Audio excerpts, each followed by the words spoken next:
Madame la présidente, monsieur le ministre, monsieur le rapporteur, mes chers collègues. Tout d'abord, j'aimerais souligner la pertinence de cette proposition de résolution dans le contexte actuel. En effet, les tensions que nous avons connues l'été dernier au sujet des frontières maritimes de la Turquie et les recherches d'hydrocarbures effectuées l'ont prouvé. Nous avons besoin de dialogue dans l'espace méditerranéen, que les responsables politiques retrouvent le goût du consensus. L'absence de cadre institutionnel en Méditerranée n'est profitable à personne. Il ouvre la voie aux tensions diplomatiques et laisse libre cours aux guerres civiles et au drame de l'immigration clandestine. Par ailleurs, le retrait américain des accords de Paris a porté un coup dur au multilatéralisme de l'environnement, à la dynamique mondiale qui avait émergé dans la lutte contre le réchauffement climatique. La création d'une communauté méditerranéenne autour des énergies renouvelables pourrait être une manière de refonder un élan international sur le mieux-disant climatique. Comme vous le savez, nous ne pourrons répondre au réchauffement climatique par des initiatives unilatérales et il devient urgent de recréer des démarches internationales. Aussi, le projet de communauté méditerranéenne des énergies renouvelables s'inscrit dans notre vision de la transition écologique.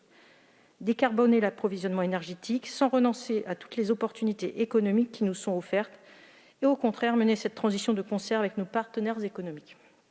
Rassembler les États de l'espace méditerranéen autour des énergies vertes ne serait pas une initiative complètement nouvelle.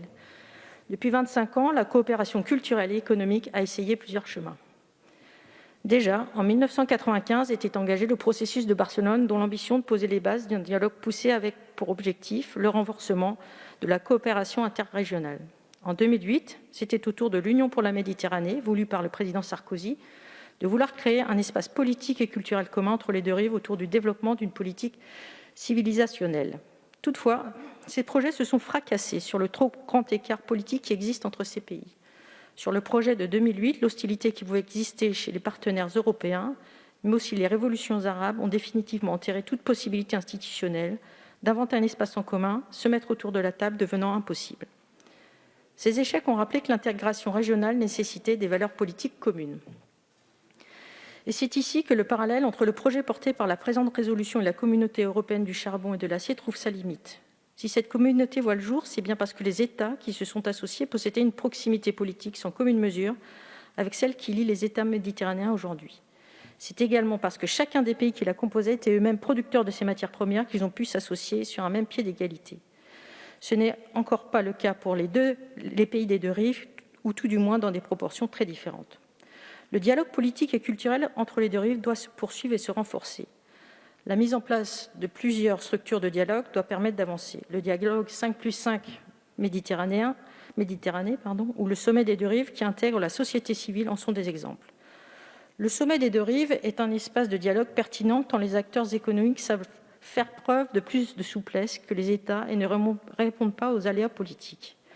Par ailleurs, la coopération universitaire, le partage et la valorisation des espaces de recherche, le travail commun pour la convergence normative sont autant de chemins à poursuivre autour de la Méditerranée et qu'ils sont au moins aussi importants que les coopérations étatiques. Le groupe MoDem et démocrates apparentés soutiendra le vote de cette résolution, car la convergence des peuples méditerranéens doit se faire au XXIe siècle. Il faut saisir la chance que constitue cet espace pour faire avancer les sujets qui nous importent. Nous votons aussi cette résolution car nous avons besoin de perspectives nouvelles qui nous permettent d'espérer que nous allons gagner la bataille sur le climat. À ce titre, chaque axe de convergence internationale doit être encouragé et poursuivi. Nous pensons toutefois qu'un préalable à cette convergence doit être l'émergence d'un creuset politique commun. Je vous remercie. Merci.